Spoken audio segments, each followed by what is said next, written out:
what happened in the Bengals game, I know went viral of Trevor seemingly waving off Liam. Yeah. And we discussed that as a team. Like, that's like, oh, wow, they're arguing. But in heated battles, like, that's sometimes how you have to communicate with one another. Your DC, is he actually showing, is it true that he had you guys watch videos of actual Jags, like, killing each other, fighting each other? What happened there?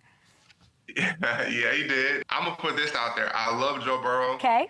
Joe Burrow is a top 5 quarterback in Okay. my eyes. Okay. The NFL is better when Joe Burrow is out there. I have a lot of respect for him as a player, competitor. Anchor of the 2-1 Jags. How does that sound to you, Arik Armstead? The 2-1 Jags. Congrats.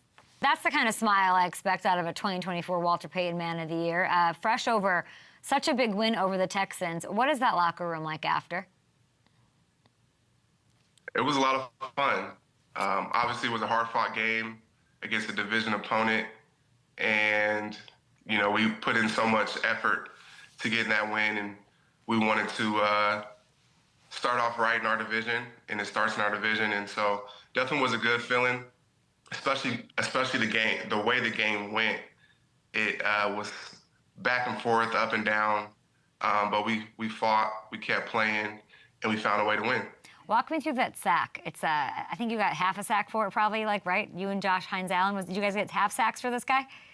Yeah, we got half sacks for this one. Funny story, like, we actually hit each other harder than we did CJ. What?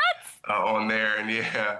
So you can see right here, like, as we both came in, we kind of, like, actually hit each other, and we were both feeling it a little bit after. But that was a huge play in the game. Josh had a great rush off the edge. And, you know, as a D-line, we always talk about working together and rushing as one. And we had a middle game, and I got some pressure up in the inside, and Josh came off the edge, and that was a huge play for us. What does it mean to let's just be honest, this is like the division rival, the Texans, right? Like, they're not sitting there at 0-3. What was it like to hand that to them? It was a great feeling. We hadn't beat them at home since 2017. And so, like I mentioned earlier, it starts in the division. Everywhere you want to get to in this league, playoffs, Super Bowl, it starts by winning your division and dominating your division. And the Texans have won our division the last 2 years. And so, you know, we're trying to change that. And it was definitely a great start.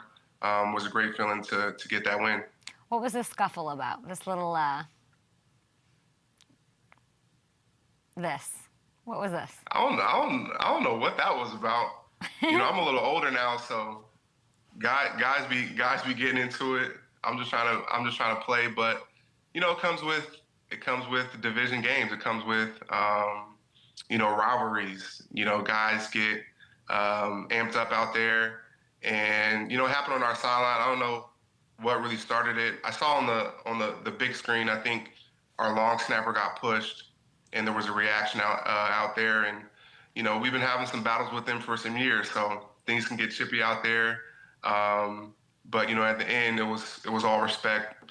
You know, for two really good teams. You know, I feel like they really have a really good team, and we have a lot of respect for them. How much of this was about what happened last time you guys played? I don't think much was about it. I think, I think, you know, you bring in some of that into each game, especially division games where you're playing against the same people and over, and you know them. And yes. They know you very well. And so there's some history there, but I think in that moment really wasn't about last year or what happened. It was about, you know, just kind of what happened in that moment. And we're definitely trying to establish a physical brand of football that we're trying to play. And I'm sure they are too. You know, I know D'Amico very well. I was coached by him, and so I understand what, you know, the way he is trying to get those guys to play, but also understand how we're trying to play in the physical brand of football that we're trying to establish. I know D'Amico also. I know Liam much less. But when I went down there, and I can't believe I didn't see you when I went down to visit Jackson, my first time at JAGS training camp, I really like Liam. Like, I get it. I get it. How would you describe him 3 weeks in? Maybe your relationship with him. He's a little spicier than I thought. Definitely a little spicy for sure. He gets amped up. He's passionate. He loves this game. He's taking command and taking control of our organization as he should, as the leader. And you see that in every facet. You know, I feel he's a great communicator. We all know what the expectation is from us. You know, when he first got hired here, you know, me and Josh HINES-ALLEN went to dinner with him like within the week of him being hired, and you know that was a unique experience for me. A coach that really wanted to, you know, build relationship and communication and have a conversation with, you know, two of his players that, you know, are going to be a huge impact on the team. And so I thought that was an eye-opening experience for me. And ever since then, you know, the lines of communication have been open. And, you know, he definitely doesn't mind putting his foot down and letting you know what he feels too. What is that smile? You're like, you know, like it's what do we not know about him? I guess like. I don't know. I think you hit it on the head. Like he's a little spicy sometimes. Like he doesn't mind letting you know how he feels, you know, about something. Like he's not gonna shy away from or, you know, mix feelings. Direct like, oh, and I don't honest. want to. Yeah, he's direct and honest. That's why I like him. You can appreciate that as a coach, from a coach, and I think that's what we need. I feel like I got that from him outside of our little chat. I like walked with him a little bit, and I was like, oh, he is just honest, and he's direct, and he does not. That's how I like to be communicated with. So, but it's not for everybody. But he definitely has that to him, and I love that. I'm noticing. I think Trevor has always had this in him. This, I don't know if you call it dog, whatever like the cool kids say, but him even saying like he said, no one's gonna bully us. You know, like what I'm seeing with him and Liam on the sideline, like the what is the effect of Liam Coen on your quarterback been? I think he's having a huge effect on Trevor, and you know, there's always X's and O's and schematic things, but the edge that he wants Trevor to have, the moxie, the how you command the huddle, how you communicate with people, like instilling confidence, I feel is very important. And Liam is doing all those things, and they have a really good relationship. And you know what happened in the Bengals game, I know went viral of Trevor seemingly waving off Liam. Yeah. And we discussed that as a team, and it's like from the outside looking in, like that's like, oh wow, they're arguing, but in heated battles, like that's sometimes how you have to communicate with one another. And if there ever is confusion, you know that love and that bond you have of I want what's best for you and you want what's best for me, and we're in this together.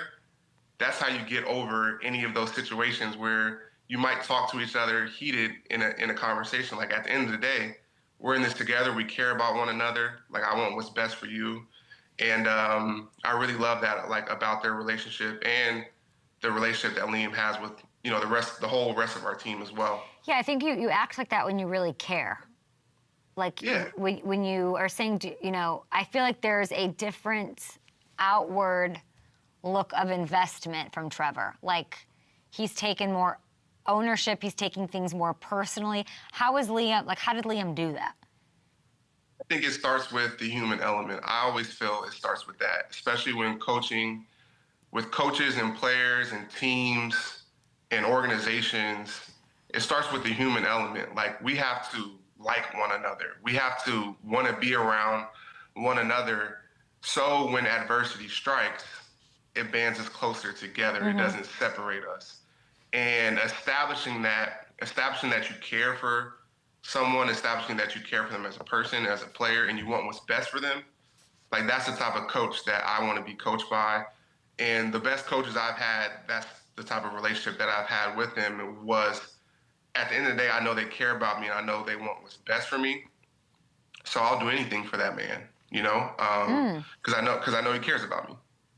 I like that you guys you care about each other. I think that's always existed anywhere you've been. You were sort of this like beautiful prototype for like what a teammate should be. What, you know, even just this like play last night where it's you and Josh HINES-ALLEN both going, what you're able to do to free up other guys to make plays. Like y'all really are all in it together.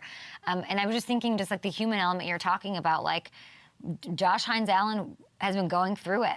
I've been watching what he's gone through with his son, the ringing of the bell just a month ago as he's trying to get set for his season, all these different changes. What has been the team atmosphere as far as that and supporting him, and what is the most human thing of all, which is going through it? We are family at the end of the day, and all of our lives are so intertwined and connected.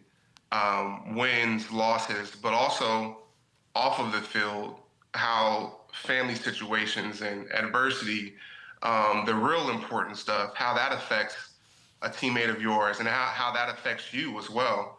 You know, me and Josh are very close. We live in the same neighborhood. Our families, our kids go to school together. Our kids are, my daughter and his daughters, or his daughter and my daughters are best friends. And so being there for him and his family through that time in Wesley's battle was, you know, very difficult situation, but going through difficult situations and overcoming them together and supporting one another draws you closer as teammates, it draws you closer as human beings to, and those connective tissues is where you really see a lot of growth. And that's really culture to me, is those connective tissues of people coming together for one common goal. And that's to all see each other be successful. You know, football is the ultimate team sport. No one can do it on their own. And it's all about, I think it starts with that human element and level. And that's when you can go off and do some pretty special, amazing things on the football field once you guys are really locked in like that. It's beautifully said. And then y'all are animals. I just want to say, because Hey. it's very great, and I love and the support and like y'all. But your DC is an animal. Is it true? And by the way, I know you're smiling, and you're a happy little clam, I think, because you got your wish at the end of the season. Like you're back playing defensive tackle again. And by the way, you have a sack and a half, and you're a huge reason why this defense ranks inside the top 5 this year with what you're able to do. You're crushing it right now. But I do want to ask you a little bit about your DC. Is he actually showing, is it true that he had you guys watch videos of actual Jags like killing each other, fighting each other? What happened there? Yeah, he did. He had some hunting videos of Jaguars hunting in the wild. Why? Camp is a maniac, but also at the same time, he's not always a maniac. I know his family, his wife. Don't give me that. Tell me more about how he's a maniac. Come on. No, he is a maniac for sure. Like the intensity that he brings, like just he's obsessive, and you definitely appreciate that as a coach. And sometimes, I mean, we as players are obsessive as well, but coaches are a little more obsessive. I mean, look at these ranks. We have them. Let's show them to Arik. I mean, you've gone from a bottom 5 scoring defense last year to top 5 in 2025. Give me the one specific thing camp has done that has made this happen. Man, I go back to the scheme, X's and O's. It's all the same. Offenses run the same plays. Defenses run the same coverages. We align the same. But I truly believe it's those connective tissues, that synergy between coaches, players coming together and being fed up and getting things turned around. Being fed up, what does that mean? Yeah. Fed up with what? I think that has to do with the brouhaha. That has to do with Trevor taking the cheap shot last year. Now let's get to it, Arik. Like, you're fed up. Why are y'all fed up? Fed up of a lot. I mean, fed up of, you know, I talked about this when I came to the Jags of how, like, this is a take what you want league and you have to take respect. And quite honestly, we are disrespected. And that's not to like, oh, I'm disrespected. I'm gonna go out here and do this. It's like it's with the work. All right, you feel disrespected? Okay, the only way to change that narrative is to go do something. Go do some special historic stuff, which is what we're doing right now. And we got to continue to do day by day and, not rest on what we've done for the first 3 games, but, carry that with us, carry that chip on our shoulder. Tired of being fed up of, being in the bottom of the league and get that turned around. It's working. I mean, you're talking about taking it. Y'all lead the league in takeaways, I believe. Yes, you gotta take the ball away. Turnovers are one of the biggest indicator between wins and losses in the league. And as a defense, if you're able to take the ball away, you're going to have a pretty good chance of winning football games. And so Arik, that's definitely on our mind when we go out there. Arik, why'd you do that to Joe Burrow? Actually, I didn't do nothing to Joe Burrow. You're getting so much heat. I'm a big Bengals gal. I want everyone to know. You had a hand in it. Come on. I did have a hand in it. You had a sack that led to this turf toe. I had a hand in it, but I didn't have my hand on the foot that got hurt. So what I'm saying is, I'm going to put this out there. I love Joe Burrow. Okay. Joe Burrow is a top 5 quarterback in my eyes. Okay. The NFL is better when Joe Burrow is out there. I have a lot of respect for him as a player, competitor. It's very unfortunate that I was tied to. Awful. I want him to be out there. Like, at the end of the day, I want to play football. If you can remove injuries, this would be God's gift to earth of football. Football is God's gift to earth if you can remove injuries.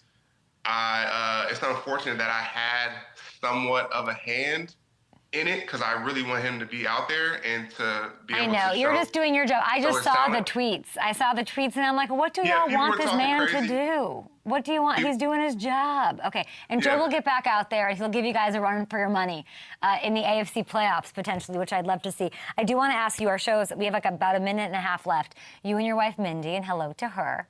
You're so committed. It is so beautiful to see with education, fighting childhood hunger. You have the Armstead Academic Project. You were handing out giant checks on the field on Sunday. What's going on? A lot is going on. We're really excited about the direction of our organization and the young people and families that we're trying to impact. This past weekend, my wife started an initiative here locally with Blessings in a Backpack, where we're fighting food insecurity for students. We're providing meals for them throughout the year, because how can you ask a kid to focus in school if their belly is hungry and when they go home they don't have food to eat? So my wife started this initiative with some local organizations, and we're very excited to be a part of that. And we have a lot in store for the Armstead Academic Project moving forward this year. And ArmsteadProject.org, which we love to see. Really quick, in one sentence, how's it going to go against your old team this week? I can't wait. What's his name? Bart Scott? Can't wait. Oh, hello, Bart. Good morning to you. Okay, good. You and Mikkel Williams. Can't wait to see that. Love you. Arik, appreciate you. Have a great week and congrats on the success. Appreciate you. Thank you. You too.